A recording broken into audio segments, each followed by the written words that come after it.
In order that all sentient beings may attain Buddhahood, from my heart I take refuge in the three jewels.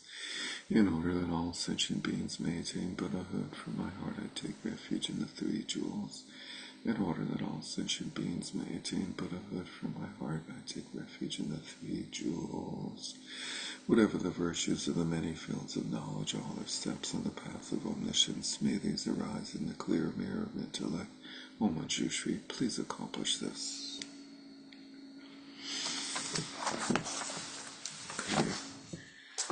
Good evening.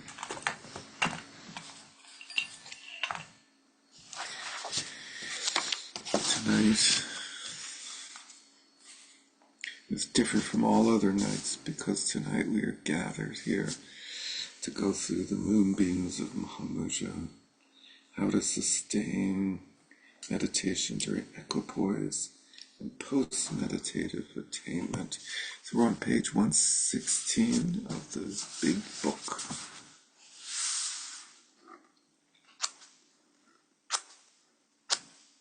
I think. Any disagreement? 316. Did you say 116? Oh, thank you so much. 316. Thank you. Okay, so there's a list of 5 parts, and we'll start with the first one, which is identifying equipoise and post-meditative attainment. Equipoise and meditative attainment are only properly differentiated starting with freedom from elaborations meditation. Freedom from elaborations meditation is this translator's translation of the second of the 4 yogas, sometimes translated, such as by the Nalanda Translation Committee, as simplicity. Freedom from elaborations, where the path of seeing is encountered. So, until we get there, we're just sort of an approximation of this experience of equipoise and post-meditative attainment. Anyway, since the phase of one-pointedness, the first of the 4 yogas, is primarily one of meditative experiences, it does not have true equipoise and post-meditative attainment. Nevertheless, it is said to be possible to differentiate the equipoise and post-meditative attainment of this level. Meditative equipoise is when, free from the faults of dullness and agitation, we rest in the essence of the conateness of mind itself, which was previously pointed out. The conateness of mind itself is its characteristic of being both what and what? Mary and Ben? Okay. Empty and full? Clear. Clear. Empty and clear. Empty and luminous. Yeah. Good. Empty and appearing at the same time. Vividly. We rest in the essence of the conateness, in the essence of this indivisibility of emptiness and clarity. Then, without any contrary recollections, thoughts, or attention, the mind remains in its natural state as long as the distractions of characterizing or conceptualizing do not arise. So distractions can basically be summed up or characterized as either characterizations or conceptualizing. Atisha, the Lord, states in his instructions on Madhyamaka Upadesha, which is short, like 1-2-page text, wonderful little summary. Everything that could be a flaw, such as dullness or agitation, has been cleared away. At this point, mind does not think about anything. It does not grasp at anything. Mindfulness and attentiveness are cast aside. Ooh. As long as the enemy or thief of characterizing or conceptualizing does not arise, rest mind that way.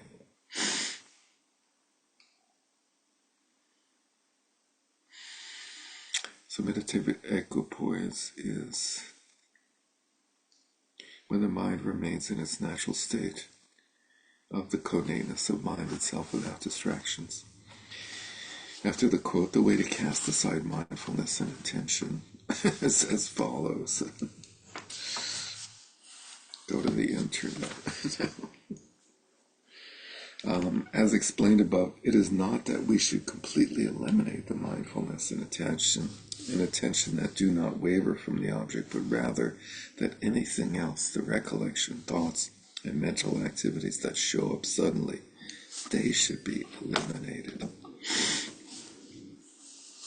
As long as our mindfulness does not wander, thoughts do not appear. But if we are even slightly distracted, thoughts pop up immediately. When we are very distracted, all kinds of thoughts and appearances involved with the characterizing process occur. Those are simply the diluted mental states referred to as the normal post-meditative mind and appearances. When we again arouse our earlier mindfulness and hold those unobstructed thoughts and appearances with the light touch of mindfulness, thoughts and appearances are unified, emptiness and appearances unceasing without any identified essence.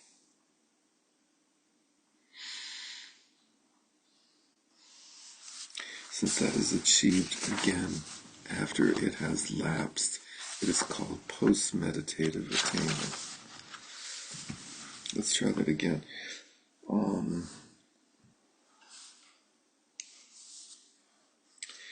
When we again arouse our earlier mindfulness and hold those unobstructed thoughts and appearances with the light touch of mindfulness, thoughts and appearances are unified in emptiness and appearances, unceasing without any identified essence.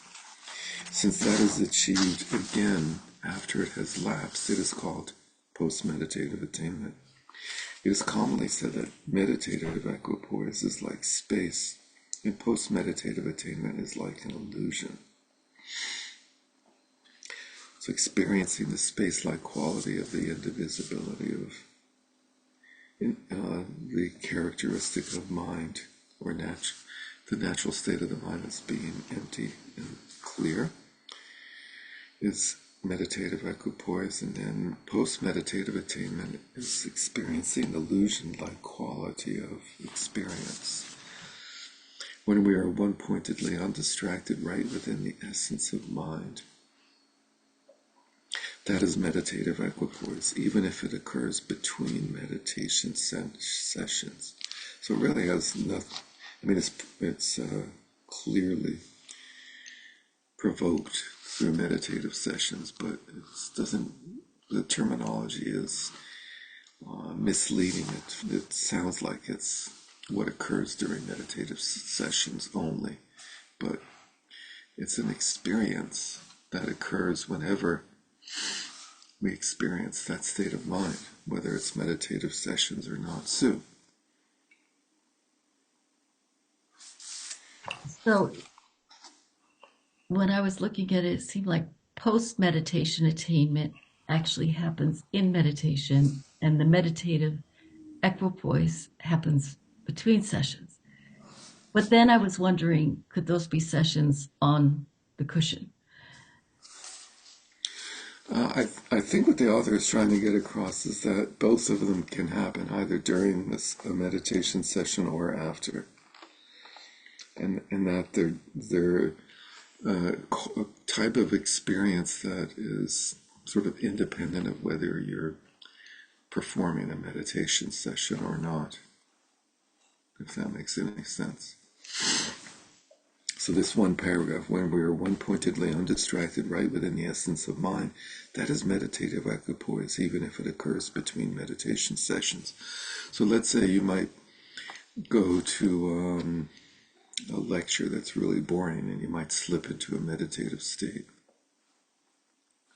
That would be meditative equipoise, regardless of the fact that you're not in a meditation session. And then during your meditation session, we hold the essence of mind with a light touch of mindfulness after having been slightly distracted. That is considered post-meditative attainment.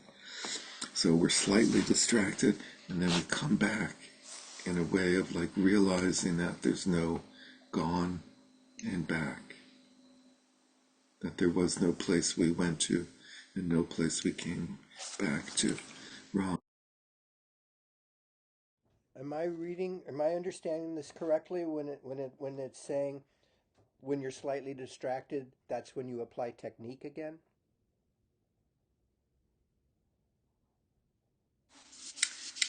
I didn't get that from here.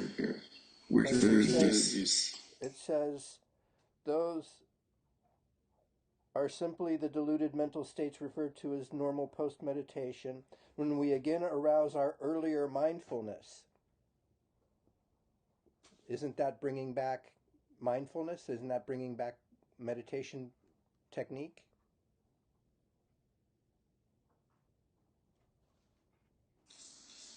So let's see, in the last paragraph, as long as our mindfulness does not wander, thoughts do not appear, but if we are even slightly distracted, they pop up.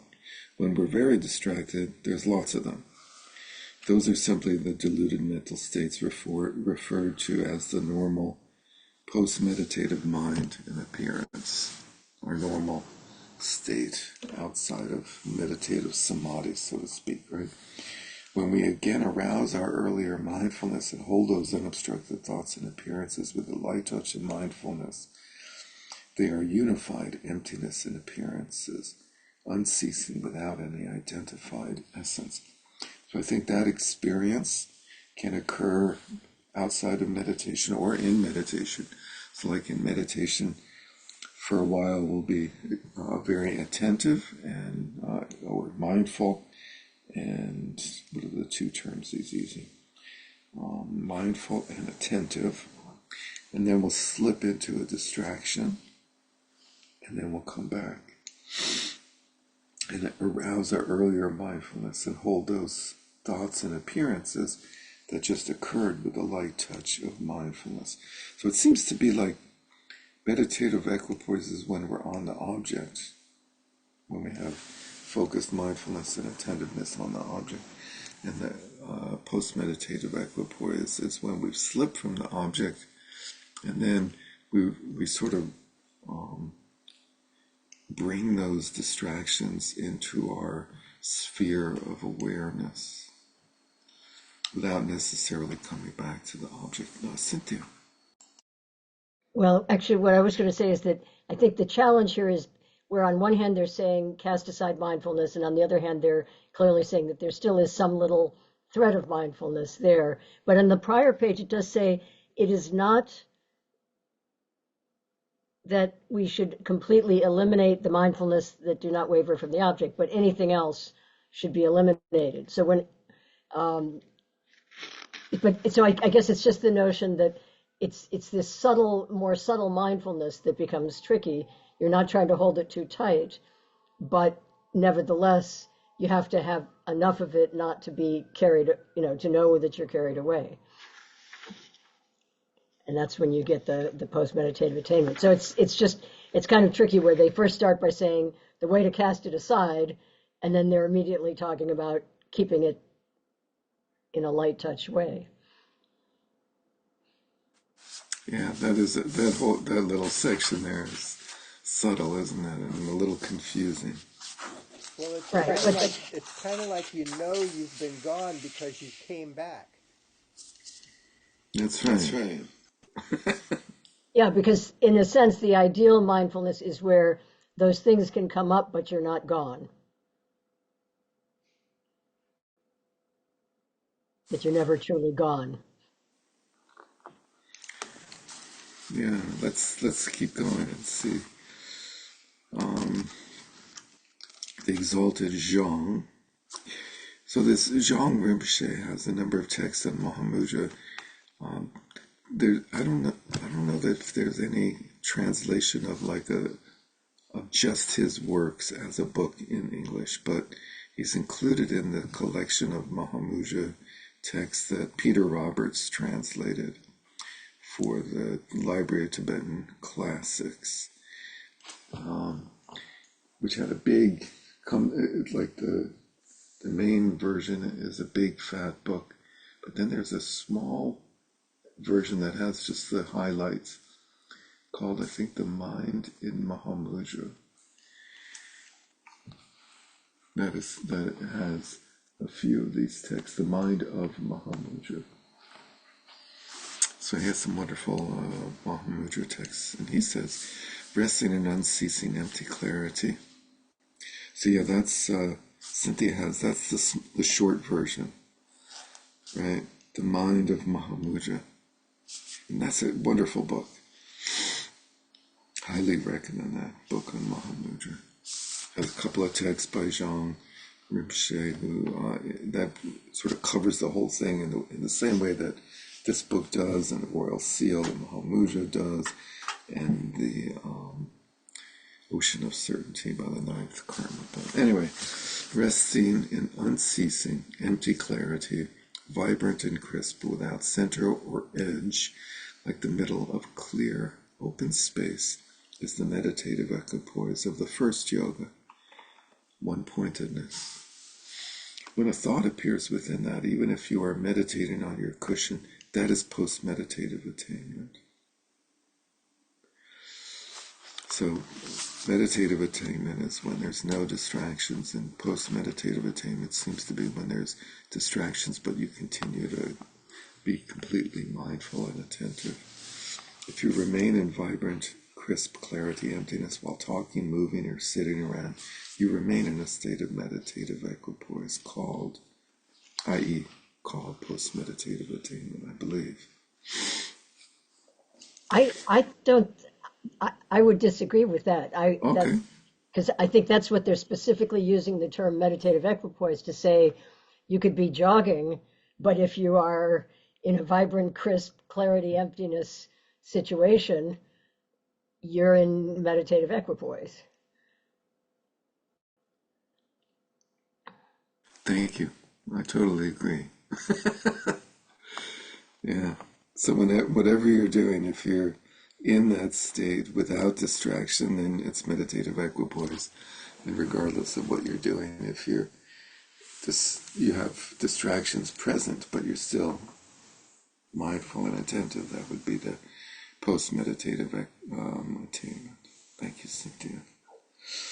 At this point, on the basis of being habituated to the stream of mindfulness of this level, something like the mixing of equipoise and post-meditative attainment will occur. This term mixing is quite interesting, I find, because there's a whole series of what are called mixings in the Mahamudra tradition, in the Six Yogas or Dharmas tradition, in Shangpa Kagyu tradition. That's quite an interesting thing, like this idea of mixing. Something like the mixing of equipoise and post-meditative attainment will occur. While this is not true equipoise and post-meditative attainment, is called a constant flow of experience. That's interesting, but the two are mixed together. Here the point of Mahamudra is that we don't tamper with our recognition of the abiding state of whatever arises. So there's the triad of non-wandering, non-meditation, and non-contriving, or something like non-fabricating. And the second one, non-meditating, is not tampering. Regardless of whether it's conceptual or non-conceptual, alterations in abandoning or adopting are never appropriate. So like tinkering with content of mind, as opposed to immediately being relaxing into the natural state of mind. So tampering with our recognition would be like tampering with the content of mind. Nevertheless, these ways, when we are practicing as beginners, until we have mixed the equipoise and post-meditative attainment of realization, the primary focus during our actual meditation sessions should be meditative equipoise, that is, one-pointedly sustaining the essence of mind. During other periods, such as between sessions, post-meditative attainment should be our primary focus, that is, cultivating the integration of thoughts and appearances with the path. We should understand this to be the intention of the practice lineage, bringing all experience to the path. Most of us will find that practicing this way will provide a firm footing for meditative equipoise, and make post-meditative attainment decisive. Since each of those enhances the other, this is a very effective way to develop meditation. Therefore, here I will continue to give explanations in keeping with this approach, delineating the general ways to sustain meditation. The way to sustain meditation in a general sense is described by the exalted Gampopa using the term the three skills.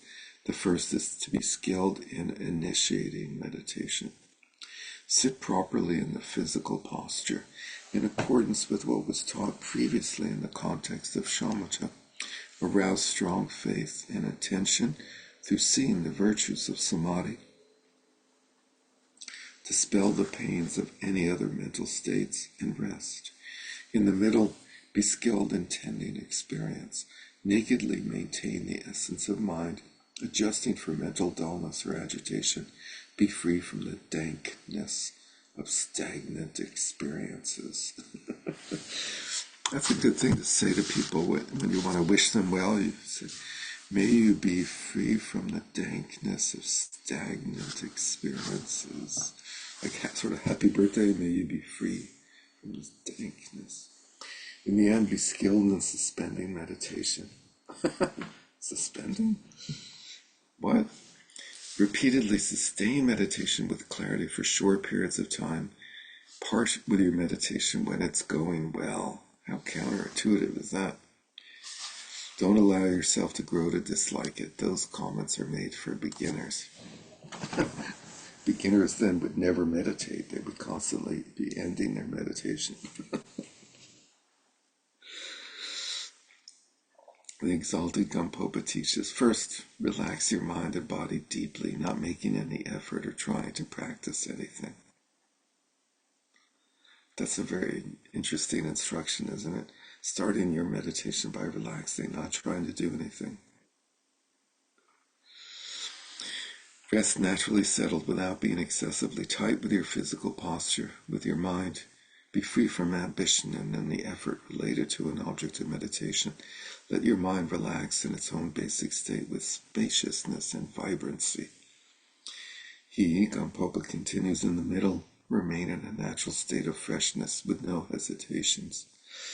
Put aside any doubts about what mind may or may not be. Do not alter the primordial abiding state of mind, its fresh nature, just as it is. And he concludes in the end, recognize all impressions and sensations to be unborn. In the end, recognize emptiness. In the middle, remain in a state of freshness with no hesitations, non-conceptuality, and in the beginning, non-contrivance. With the mindfulness, back to 320, that recognizes all impressions and sensations occurring with the experiences of unsettling circumstances. Know that as soon as they manifest, they do not exist with any essence that arises, abides, or ceases. They are free in the intrinsic state. So that's like how to liberate difficult experiences, right? Use that same mindfulness that recognizes whatever occurs.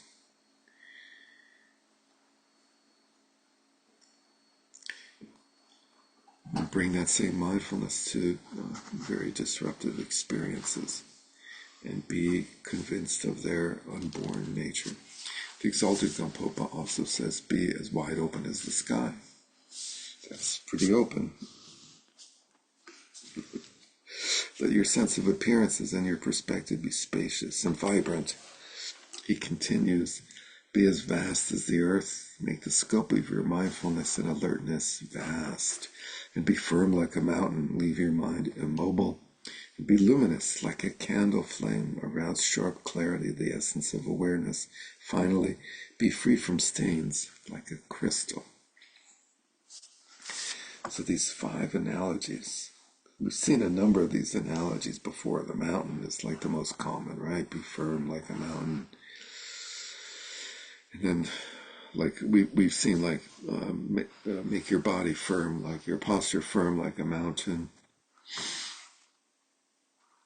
Make your sense experiences crystal clear or vibrant like a crystal, and let your mind be as wide open as the sky. Let your mind rest in its vivid brilliance, free from the obscurations of appearances. Those ways of practicing are for the most part suitable for any type of equipoise or post-meditative attainment, and therefore they are taught as the general way to sustain meditation. Thirdly, the methods for sustaining meditative equipoise as opposed to post-meditative. This has two parts, beginning with the presentation of various methods for sustaining the essence of mind. This has three sections, starting with the explanation of the 6 methods for sustaining the essence of mind. So we're going to have 3 different schemes for sustaining the essence of mind, which is the first of 2 ways of sustaining meditative equipoise. The other one on top of that, page 321, being sustaining meditative equipoise by summarizing the vital points of those various methods. So it sounds like we're going to have the sort of a synthesis into one essence. The explanation of the 6 methods is Talopa's famous instructions on the 6 ways to rest, where he says, don't reflect, don't think, don't speculate, don't meditate, don't analyze, rest naturally. Don't reflect means don't pursue thoughts about things that are gone. Doing so only distracts your mind. Don't think means don't fabricate or make judgments about present mental appearances. That will cause your mind, which is what should remain in equipoise, to come under the sway of discursive conditions. Don't speculate means don't anticipate thoughts of what you will do in the future. If you speculate, your mind will go to those objects and become unstable. These 3 points are very well known. Let go of the past, present, and future. The great Brahman Saraha says, cast away thoughts and their objects and you'll rest like a small child. He also says, this mind that cannot be seen to be external or internal cannot be thought about by anything or thought to be anything. I sing this song of the Vajra Pinnacle about resting naturally. This mind that cannot be seen to be outside or inside can't be thought about as anything, or can't be thought about by anything. And this is the pinnacle of the Vajrayana path. And being free from meditative concentration, what could be contemplated? Being free from meditative contemplation, what could be contemplated? Saraha, in his alternate manifestation as the Shawara, expounds, thus it is that throughout the 3 times sustaining the intrinsic state free from extremes without mental activities labeled with the term meditation.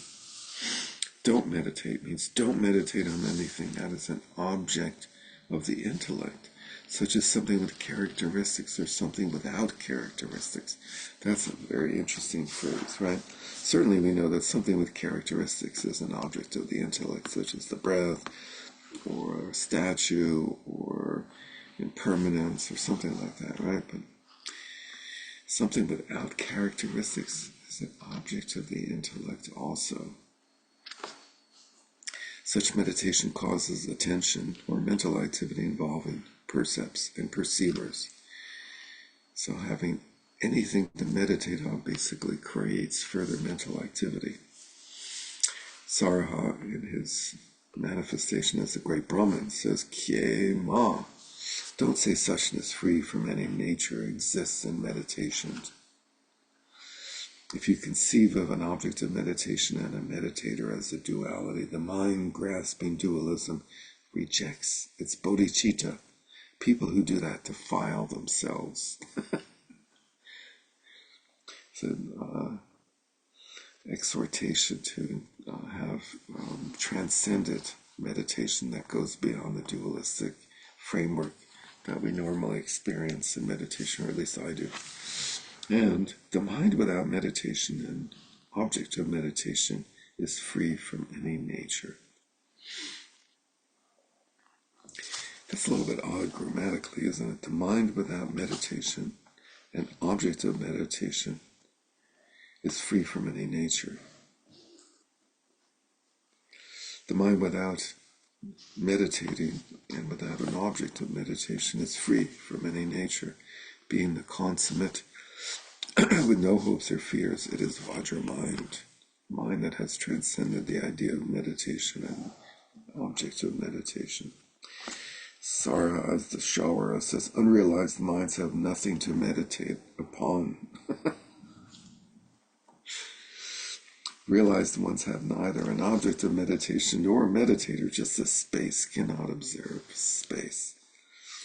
But the unusual part of that is the first line, right? Unrealized minds have nothing to meditate. You would think that they would say, unrealized minds have everything in the world to meditate upon.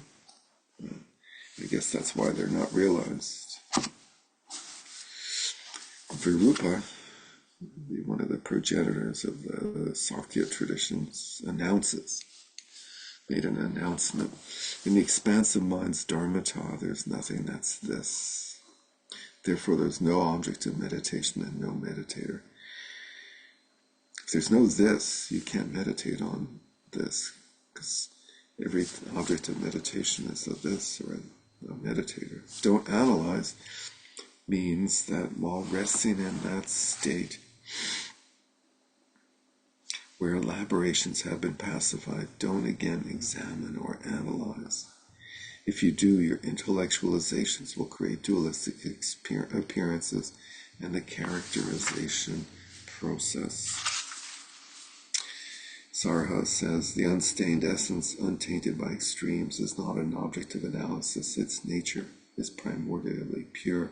Analyze and a poisonous snake bites. That's all. That's all, folks. If you analyze, a poisonous snake bites. That's quite a way to refer to analytical vipassana as a snake bite. He also says analyzing mind in terms of being one or many eliminates lucidity and perpetuates existence. Those who knowingly enter that pit deserve our great compassion.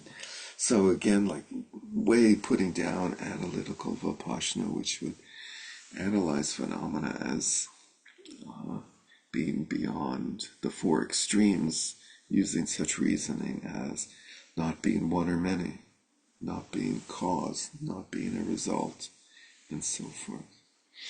And the mind, not analyzing, abides like space. Space has no abode. It is beyond labels. Cynthia. Marybeth, sorry.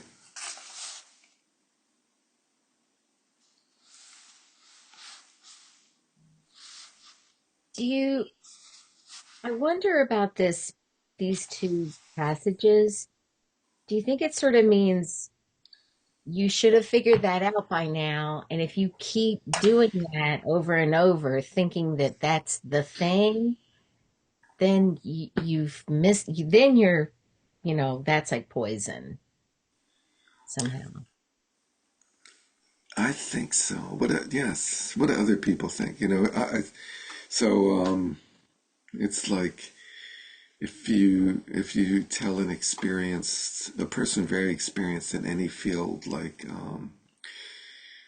or a beginner in that field, don't do the things that they need to do to become expert in that field, then they'll never be an expert. But then once they're an expert, they need to not do the things that they did at the beginning, I guess. So I think that's the general scheme. It's like once you get the point, then you don't need to repeat these things. You're just like continuing to limit your mind by coming up with a conceptually construed understanding of the emptiness of the mind. I think that's a great point. Thank you, Mary Beth. Sue. Well, I was wondering about the don't analyze and rest naturally. And if such a thing was happening, how could you possibly report on it to someone later what was happening? Yeah, well, there seems to be a capability of knowing what you're doing during that phase without analyzing it. But that's an interesting point. But in terms of remembering it, you might know it while it's going on, but how would you remember it? It seems like you would have to make it into a thing. I mean, I think people do, but it's very confusing for me to try to have language for that kind of stuff. Anyways, that's what I was thinking of when I read that. Yeah. That's a big problem.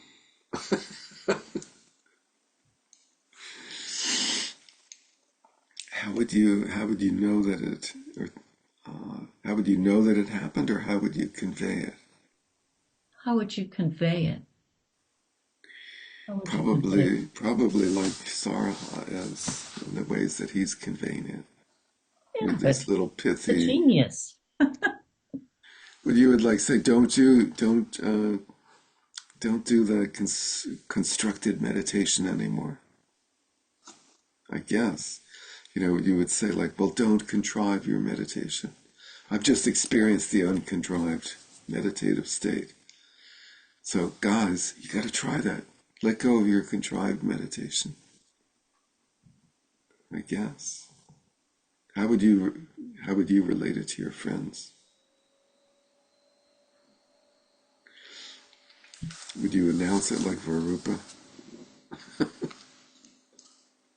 It's a funny thing where it says Varupa announces it. Bless you, Morgan. Morgan's having a lot of sneezing tonight. Cynthia.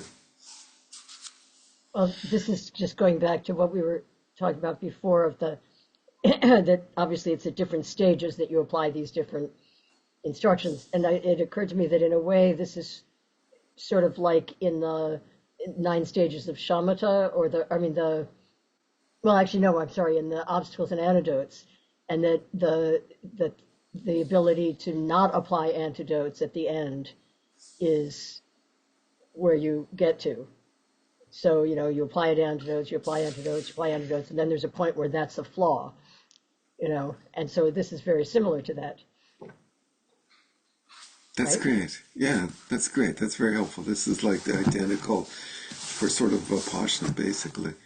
Right. Of like, okay, we've applied the antidote to thinking that the mind exists. We've applied the antidote to thinking the mind doesn't exist.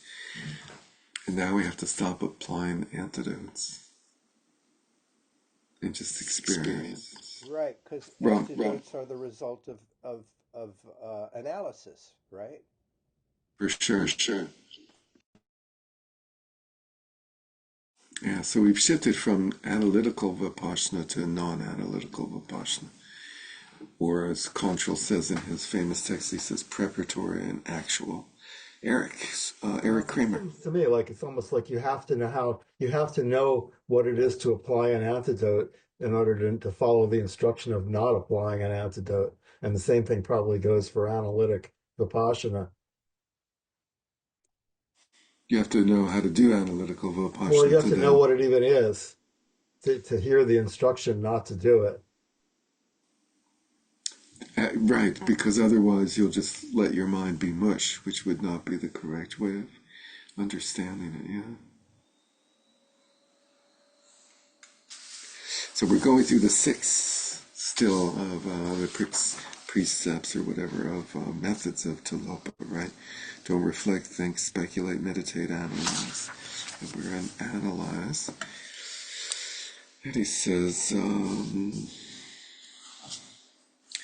let's see, I think the mind not analyzing abides like space. Space is no abode, it's beyond labels. It doesn't have its ingredients listed. There's no need to examine or analyze the free mind. And then Sarha further observes the analyzing mind binds mind itself. Varupa says the nature is inexpressible. The essence is beyond all dependent phenomena. They can't be examined or analyzed. No examples can show them. So, curious, what's the they? All dependent phenomena, I guess, is the they, right? The essence is beyond all dependent phenomena. They can't be examined or analyzed, and no examples can show them. Which is interesting because in analytical meditation, that's what you do, is you examine and analyze dependent phenomena, understanding in what way they're dependent. And you use examples to show them. But the nature is inexpressible and is completely beyond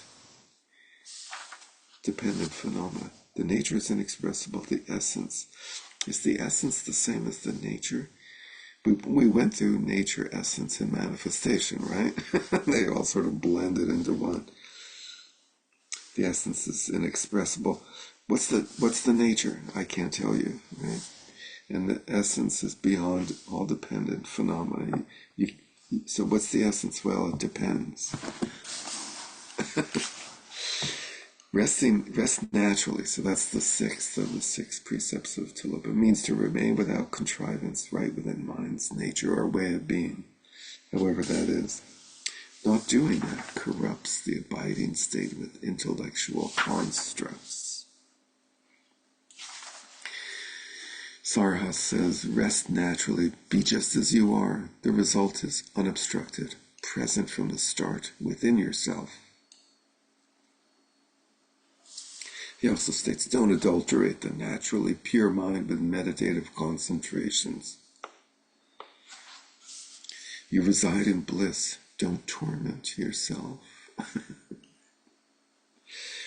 Don't give yourself a hard time. It's not, Trungpa Rinpoche used to say that, right? Sarha declares the naturally pure mind needs no alteration. Don't grasp at it. Don't release it. Leave it as it is. It fits just fine.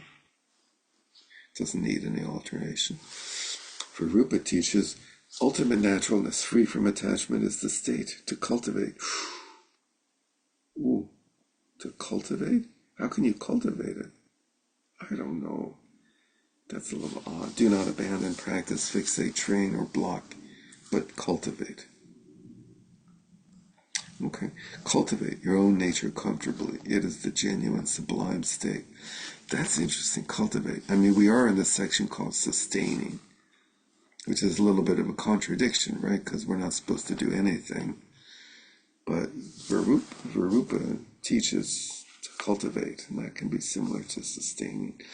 So we're cultivating and sustaining, not analyzing, not speculating, not reflecting, not thinking, and not meditating. I guess that's what we're cultivating. And resting Maitripa says, remain in the uncontrived state, the natural state. So he says remain, Varupa says cultivate. Okay. Those methods for resting the mind include most of the key points for sustaining the essence of mind one-pointedly, and they are magnificent methods for determining dharmata. You don't see the word magnificent too often. Tilopa states, don't think, don't reflect, don't analyze, don't meditate, don't engage, don't hope or fear. The mental fabrications grasping those liberate in their own spot. The mental fabrications grasping those, the thinking, reflecting, and so on, they liberate in their own spot. They settle right within an original dharmata. Sorry, I added an odd particle. I was about to say, why is there an and there? They settle right within original dharmata. The explanation of famous methods for resting, those were not famous, I guess. Here's the famous one. Gampopa's Dharma lecture, called Abundant Virtue, presents 4 methods. When looking at your mind, the essence, Let your mind remain relaxed. Rest in freshness, rest freely, and rest loosely. So those are the 4 methods. Let your mind relax, rest in freshness, rest freely, and rest loosely. Remain relaxed. Knowing how to relax your mind is a very profound method for cutting through misinterpretations about the mind's way of being in its uncontrived essence. Gampopa says, the best relaxation is the best meditation. Intermediate relaxation is intermediate meditation. Inferior relaxation is inferior meditation. I sense a correlation between relaxation and meditation. We may ask, why is that? If we can let go and relax in a natural way, right within whatever arises or occurs in the mind without creating any expectations, all operative sense consciousnesses will cease, and we will settle non-conceptually into spaciousness, tranquility. Spaciousness, tranquility. Spaciousness, tranquility. That's an odd term. At that time, if the sharpness of unborn awareness does not lapse, that is the nature of the inseparability of shamatha and vipassana, and the conateness of mind itself. It's empty, clear aspect. The Mahasiddha Zhang, Lama Zhang, teaches, when your mind lets go and relaxes, an experience of clarity, free of conceptuality, dawns like the center of clear, open space. That's the Dharmakaya luminosity.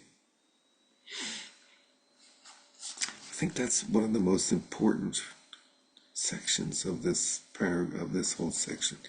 One of the most important instructions. Your mind lets go and relaxes, and you have an experience of clarity, free of conceptuality. The experience of clarity is essential in one's path of Mahamudra.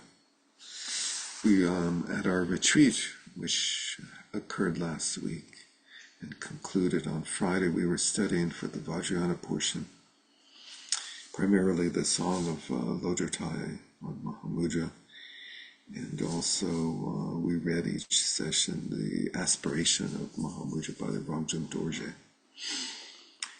And they both, plus Trungpa Rinpoche in his commentary, talks about the dawning of luminosity and about the child and the mother luminosity.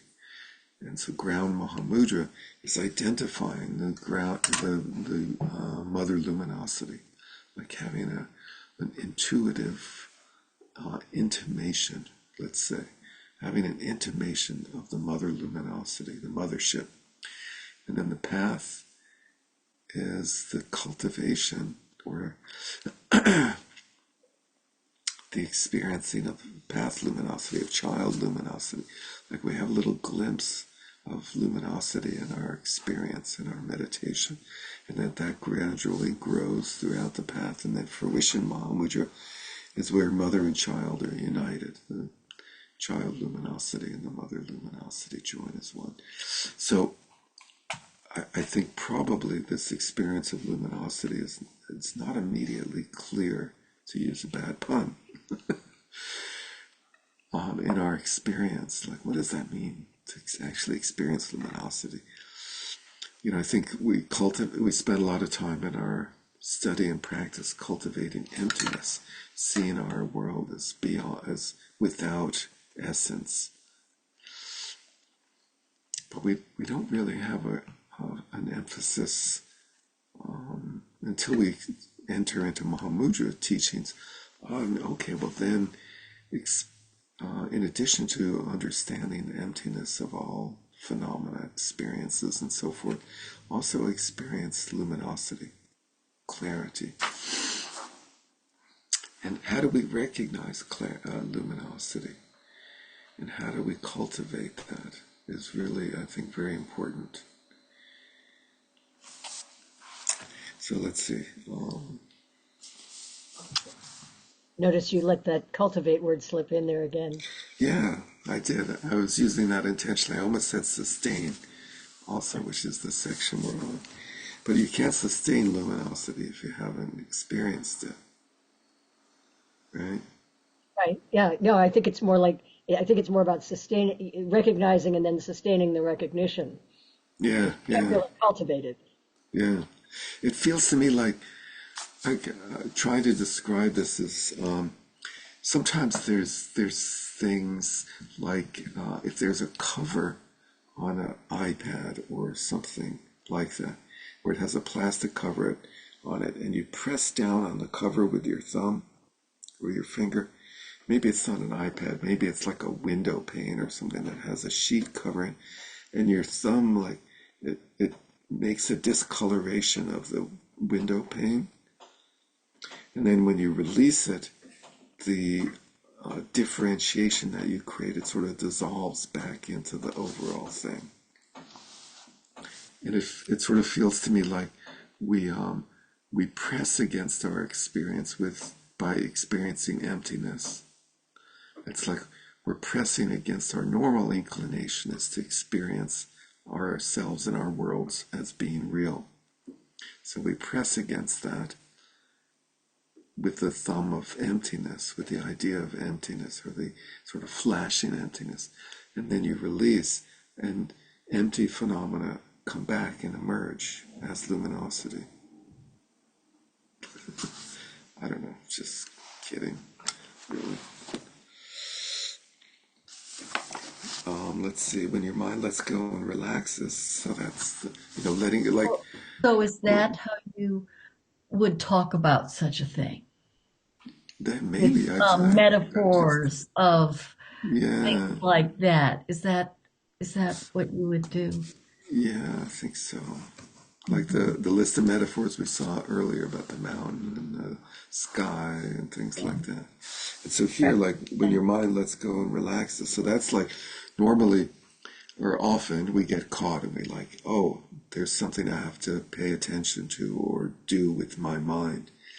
And then we release and we let go. And then the nature of mind emerges. It's like we obscure it by focusing on content, by analyzing, by doing, by engaging, and then we relax that in, uh, connection, that activity of the mind, and the true nature emerges. And does it emerge from in front of you or from behind you? Is the question. Eric Kramer.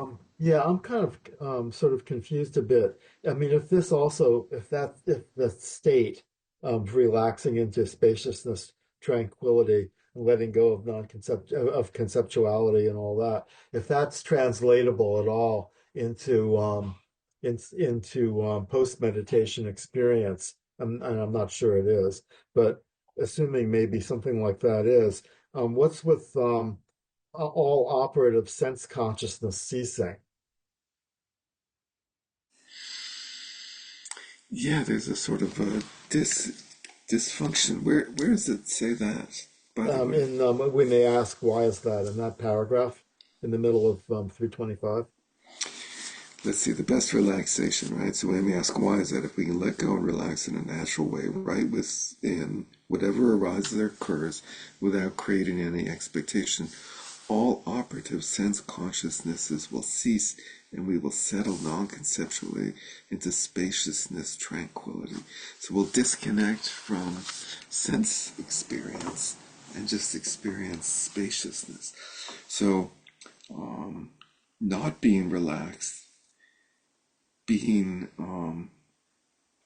having expectations gives us the experience of sense consciousness. And when we let go of that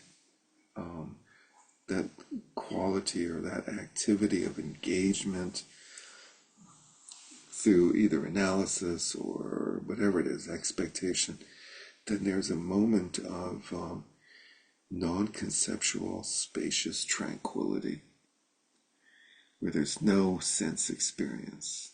There's just space.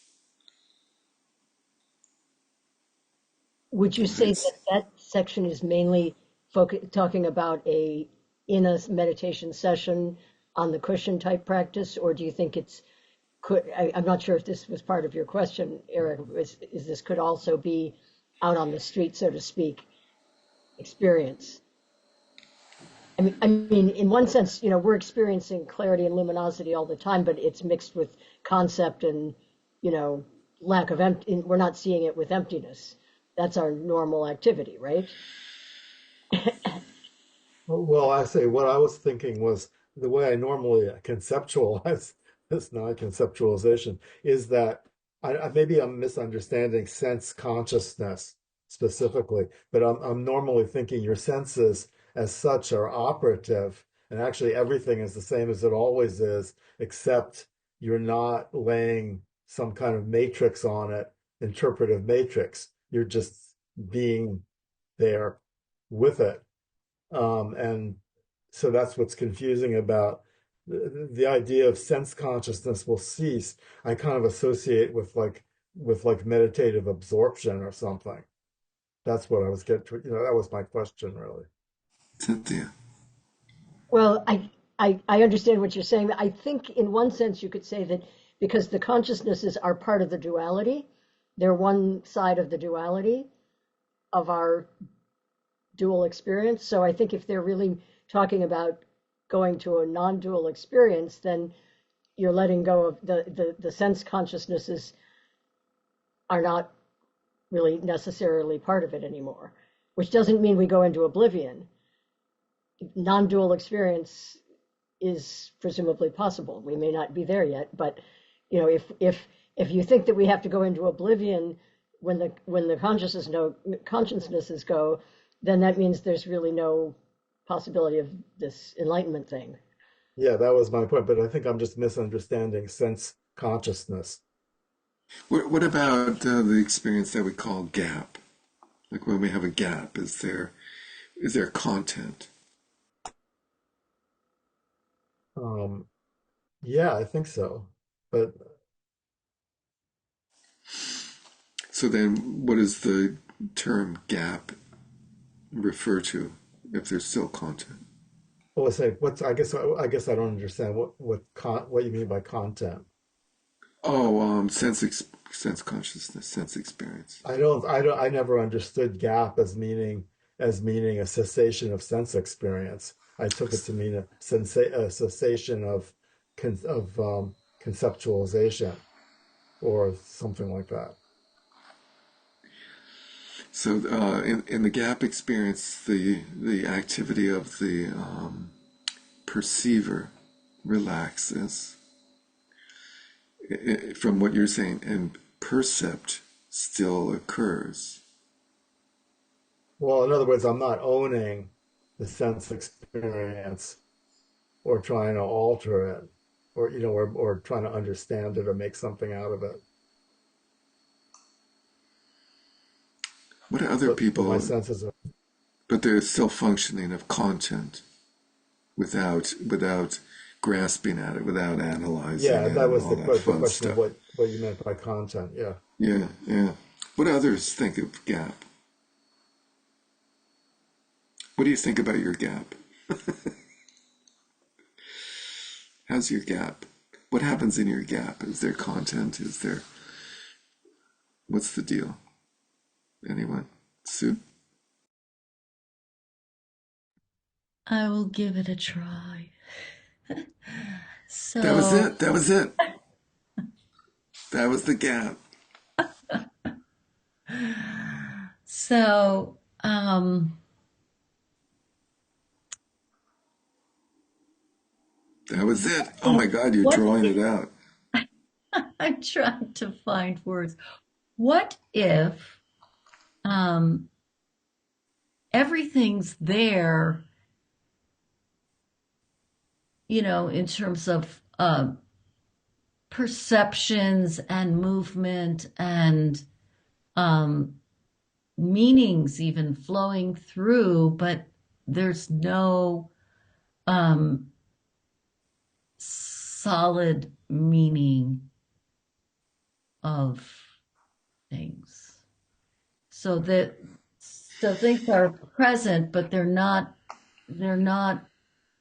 given from the past or going to the future, say, and you're not judging them. So those three, Okay, so the but they're experience can there, they're there, they're just moving around. And experience continues, but the mind is not concretizing. yeah, and there's a fresh relating to it. Um, Okay, that's what I can say. Thank you. okay, thanks. Try. Mary Beth, and then we should go on, I think. Mary Beth. You know that thing where like our eye faculty reaches out and it makes a reflection of something inside that then our eye consciousness sees and calls a tree, Oh, yeah, right? yeah, yeah. We I project an image. I think the gap is when that just all doesn't happen, right? Hmm, that sounds very gap-like to me. There's generally this dyad that happens in experience where there's a perceiver and a perceived. I think we all agree on that. And there's different qualities of perceived, and there's different qualities of perceivers. There's conceptual perceivers, there's non-conceptual perceivers. So non-conceptual perceivers are not structuring or not analyzing, but they might still be projecting the images that Mary Beth is talking about. Like sense perception is non-conceptual, and it's perceiving its own image in the world of no external objects. But anyway, it's an interesting thing to think about, these two things. Like, what is luminosity? How do we experience luminosity? And then what do we experience in the gap? Are both perceiver and percept there? Are they operating in a different way if they're there? Or are they not there? And how does it relate to the experience of luminosity, the gap? But let's go on, and then maybe next week we'll come back to these. We can contemplate this subject off and on the cushion during the week. So first, let's see, we're in the remaining relaxed. And we're down where the great Brahman states, if the mind twisted into knots is relaxed, is free, it's free, there is no doubt. Let's try that again. If the mind twisted into knots is relaxed, it's free, there is no doubt. He also says, when mind is fettered, you are bound. It can be liberated, have no doubts. What binds fools sets the wise free. What binds fools sets sets the wise free. Talopa teaches, be relaxed in the uncontrived intrinsic state. Relax your bonds. There's no doubt you will be liberated. Relax your bonds. He continues, mind, like the center of space, transcends being an object of reflection. Remain relaxed in that state, not discarding or keeping anything. When mind is without reference point, that is Mahamudra. When you are accustomed to and familiar with this, you achieve unsurpassable awakening. When you become accustomed to mind without reference point and familiar with it, rest in freshness is the second one.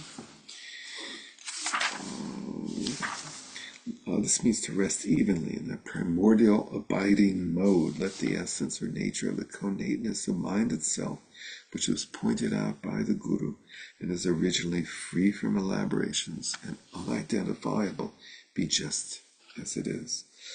This is analogous to how pure gold, whose original condition, whatever that is, cannot be altered subsequently by melting, cutting, and so forth.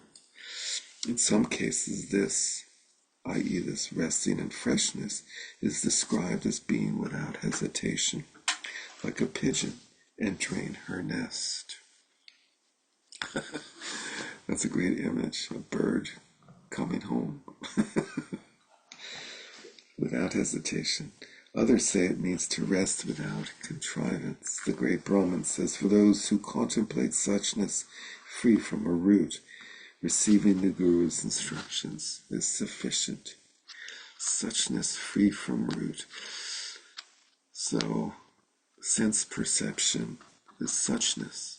Sense perception has no root. Sense perceiver is suchness and has no root. He also teaches meditate on wisdom. Self-arisen and inconceivable. And you meditate on all the results. What is wisdom then? That's a curious one. Sarha says, whenever the intrinsic mind is purified, whenever the intrinsic mind is purified, you have entered the realization of me. That's an odd one. It's unusual. It's a little bit like a Hindu phrase. You have entered the realization of me, the Shawara. Well, it's also like if you read the, what is it, the Samantabhadra prayer, it's all about that. It's very disconcerting at first, because it's all about I. You're like, what is this? But you have to sort of understand the I as being that primordial non-separation. Non-self. Yeah. It's like the all-creating sovereign Right. text as well. Kujigyopo. Virupa states, being connate from the outset, there is nothing to seek elsewhere. Mind itself is empty of names, free from elaborations. Mahamudra. So just quote after quote that are very similar. And just, I guess ideally just getting the mind to relax and let go. Rest freely. Let the abiding state of mind, its way of being, however that is, remain in a natural way, as it is comfortable. If it is bound by reference points or expectations, it becomes intractable. This is analogous to when someone is put in prison. Their only wish is to escape, but if they are set free, they will remain comfortably in a natural way. Like being in prison, you might complain that you don't get to walk around freely, and then they let you go, and you come home and you just sit in one spot without moving, which you could have done while you're in confinement, I guess. It's a little different though. But Sarha says, what is bound wants to run in the 10 directions. When let go, it stays still and motionless. I understand these camel-like perversities. There's got to be something about camels that I'm not really up on. That's probably in the footnotes. But this is similar to the earlier point, to rest naturally. Let's see, fifthly, something. Rest loosely. This is fourth. Let the mind go without any fixation or clinging, without the bonds of blocking or encouraging anything, not taking mind to be or not be something, not taking it to be positive or problematic.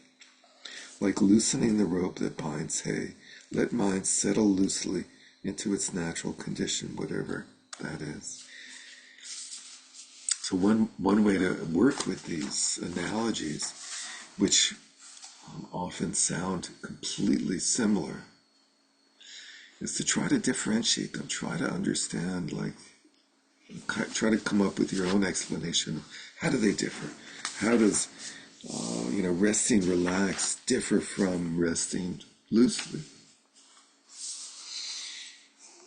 Or resting freely? Like loosening the rope that binds hay, let mind settle loosely in its natural condition, whatever that is. In this regard, the Sarha instructs, if you have attachment, unattachment, let it go. He also says entities and non-entities are bonds for sugatas. Not separating existence and equality. Yogins and yoginis rest, and yoginis rest as one with the intrinsic mind. I didn't know that sugatas were bound or bonds. Additionally, the exalted Gampopa teaches, from time to time rest in freshness without contrivance, loosely. Cynthia, did I you was want to just talk going to about say, I was just going to Sugata's say, bonds. might mean that it's that they would be seen as bonds for Sugatas. Right, right. Yeah, municipal tax exempt bonds. Let's see. From time to time, rest in freshness, without contrivance, loosely. I like that one. From time to time. Whatever that means, from time to time. Although resting without contrivance is similar to resting freely, it specifically means that when an unsettling circumstance or appearance comes up, by sustaining just that without any contrivance, it will free itself within the spontaneously existent intrinsic state. Resting without contrivance is to remain in clarity without grasping like the mind of a small child. Accordingly, he says, ordinary mind in its own intrinsic state is not spoiled by contrived focuses. The naturally pure mind needs no contrivance. He also says, don't hold your breath. It's not going to happen. Don't hold your breath. Don't hold your breath. Don't bind your mind. Let your uncontrived mind be like that of a small child. Maitreya proclaims the uncontrived intrinsic mind is the Dharmakaya. The uncontrived mind will not achieve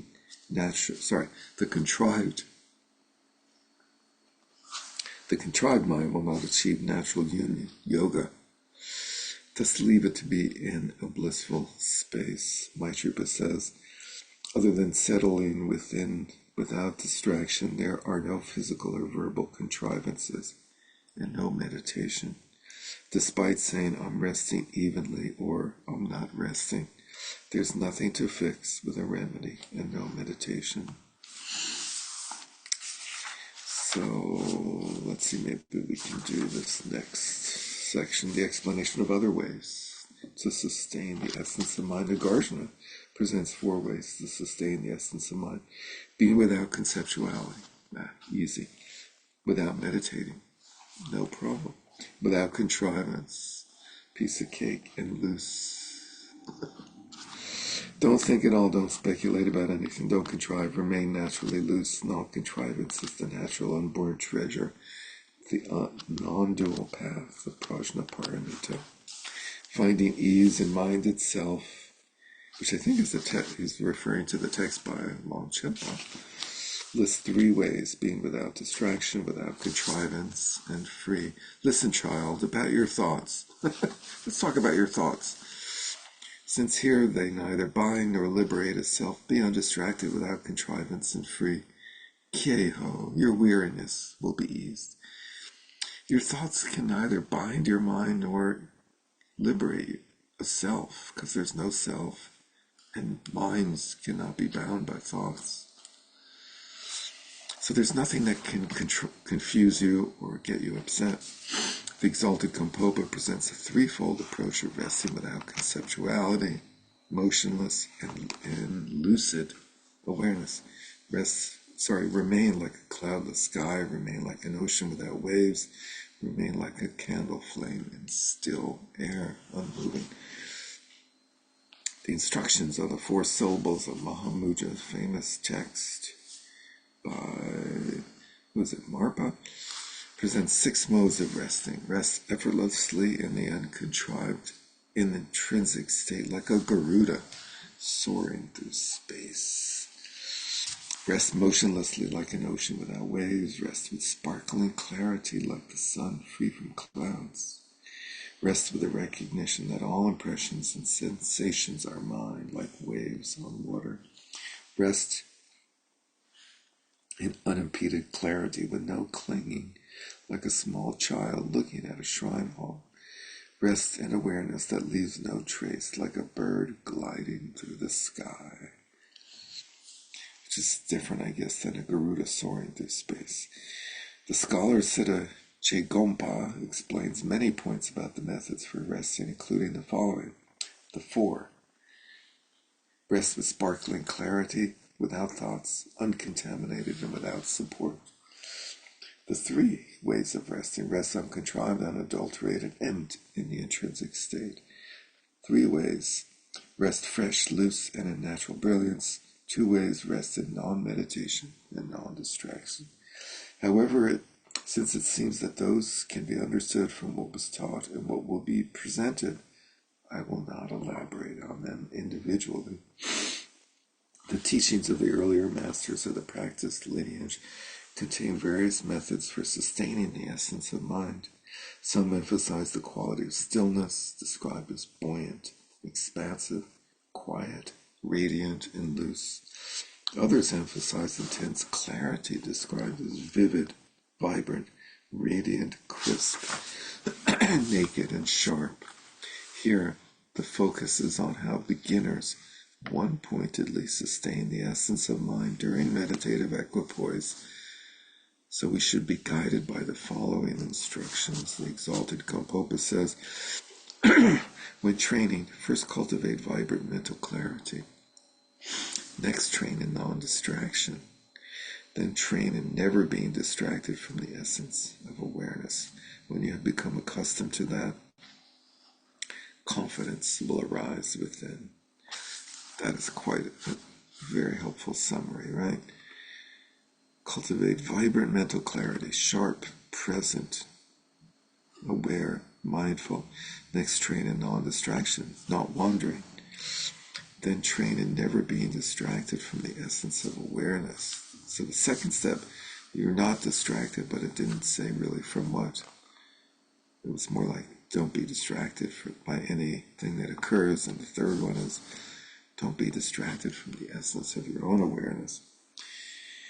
And then when you become accustomed to that, confidence will arise within. He also teaches vibrant clarity as an experience.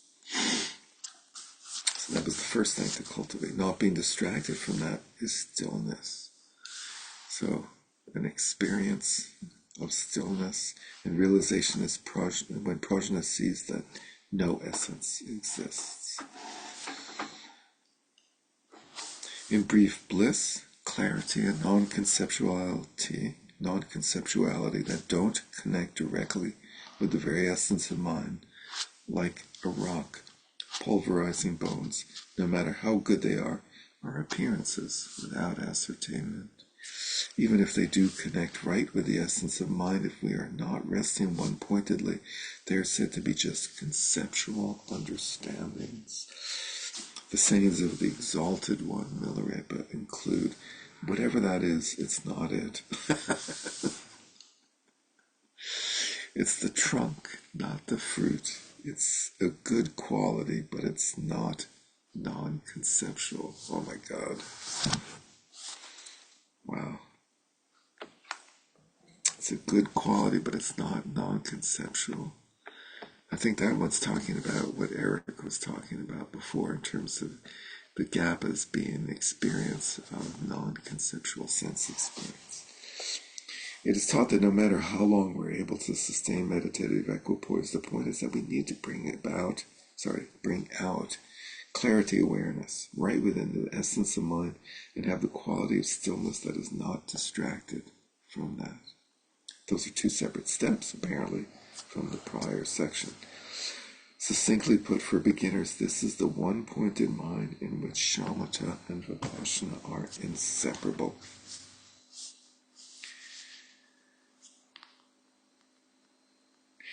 You would think that shamatha comes first and vipassana comes next, right? That's the normal order. So if you apply that order to the qualities that he said to cultivate, you would say that bringing out clarity, awareness right within the essence of mind is shamatha. And then having the quality of stillness that's not distracted from that is vipassana. Only if you just applied simply the sequence of shamatha vipassana, that shamatha comes first and then vipassana comes next, because he did say first, a beginner, cultivate mental clarity. And he said that a few times on this very page, right? So you could conclude that shamatha is this mental clarity, this vibrant clarity, awareness, right within the essence of mind. So I think we'll stop there. Any comments on that last point? Whatever that is, it's not it. What does that mean? Whatever that is saying like, okay, you've identified something. Whatever, right? Like you've identified a tree or a rock or mental clarity. And that's not the natural state of mind because you've identified it conceptually, right, as an object. It's the trunk, not the fruit. We think it's like the thing that, manifests. But it's the root, it's the trunk. It's the essence of the natural state of mind. It's a good quality, but it's not non-conceptual. So the natural state of mind is beyond conceptual and non-conceptual. I think is what he's saying. But I love this section of bring out clarity awareness right within the essence of mind, and then have the quality of stillness that's not distracted by that. The stillness that's not distracted by that is not distracted by that by realizing that there's nothing to distract it from that, I think. Cynthia, you did want to comment. I think the threefold one in the middle there is sort of simpler in one sense that, on one hand, clearly they're going towards the inseparability, and here we're trying to sort of separate the two parts. But I think to me, in some ways, the first two statements there could both fall in the realm of shamatha in a sense. And the last statement is clearly vipassana. I would think that's pretty clear cut. The first two you could look at as being elements of shamatha, because it can be, there can be vivid, you want clarity and stillness, because you certainly don't want dullness. And so in that sense, all of those can be encapsulated in the shamatha practice. But at the same time, I do think that at this point, they're not necessarily trying to make the distinction as much as finding the union part. But I also do have a question on the prior page, if I could ask, after we finish this part. Let's go to that. What was the question? So just because you mentioned that I think it's the prior page, or maybe before that, the four syllables of Mahamudra, pages ago, and you mentioned, that being a famous text by Marpa. Are there? I had looked that up after I read this before, and I was looking for sources for that four syllables of Mahamudra, and I found a few, but are there actual translations of that famous text that you mentioned? I think so. I could find info on that. That would be really lovely. And where it sounds like an important text on page 329 in the middle, the instructions on the four syllables. Yeah, that's an interesting question. I would like to find that myself. I did look up and I found what the four syllables were, and I found a few references, but I didn't find anything that's like, here's a book on it, And so I figured, I know you have much more in-depth knowledge of what has been written and translated. So, any insights appreciated. Okay, good. I will look into that. I made a note. I wrote it down, so it'll happen. Oh boy. I read it. It's got to be true. I wrote it down, and then I read it. I thought it has to be true, right? Right. Okay, so let's close. This wonderful part, this whole section on sustaining Mahamudra. Tad repetitive, but that only reveals my beginner level mind, right? You can't. It's like there are these aspects of the Dharma where you can't complain, so to speak, because then it makes you look like you're not understanding, right, or getting it, right? Another way I look at this is that hopefully through the course of all of those things, everyone will find at least one that they can connect to. It's like they say it in all these different little ways, not in order to be you know, It's pedantic or not whatever. It's that they're trying, you know, truly. something will connect, hopefully. One of those methods, one of the metaphors might penetrate somebody. I like what Takpotoshi Nomgil says at the bottom of 329. I really appreciate that. He's gone through all these different quotes, and then he says, some emphasize stillness, described as this. Others emphasize clarity. So those are clearly, so to speak, the two aspects, empty clarity, right? That's indivisible. Their indivisibility is the connateness of mind. And then he says here the focus is on how beginners one-pointedly sustain the essence of mind, so we should be guided by the following. And then he presents like a stepwise approach to first experience the clarity and then the stillness. That's interesting. You would think it'd be the other way around. First, like, experience stillness, and then the clarity will emerge. Okay, lots to think about and bring into your practice, I hope. Let's conclude with the dedication. By this merit may all attain omniscience, may defeat the enemy wrongdoing from the stormy waves of birth, old age, sickness, and death from the ocean of samsara, may free all beings. By the confidence of the golden sun of the great east, may the lotus garden of the Radiant's wisdom bloom, may the dark ignorance of sentient beings be dispelled, may all beings enjoy profound, brilliant glory. I know some of you have mentioned that you're very disappointed that I don't have huskies in the calendar here this year. I have, but I screwed up. I got a wrong type of calendar. But I do have huskies in the kitchen, the calendar in the kitchen. So just if you were wondering. Anyway, Penguins? it's not all penguins. Yeah, what is it? Is that one penguin? It's like nature. It's some Yeah, sort yeah. of penguin children thing. It turns out we just like God. Oh, yeah. Here you Is go. that backwards when you read? Is Oh, that it's backwards? Or you can forward. see. No, It's it's forward. yeah. So it has all these nature scenes. I don't know what they have to do with Pema children, but they're all quotes. Wonderful. When I hold up the book, did it go backwards? Does it read No, backwards? it was good. Yeah, it was Okay. forwards. Anyway, thank you and great to see you all. Thank Take you. care. Good See you night. soon. Good night.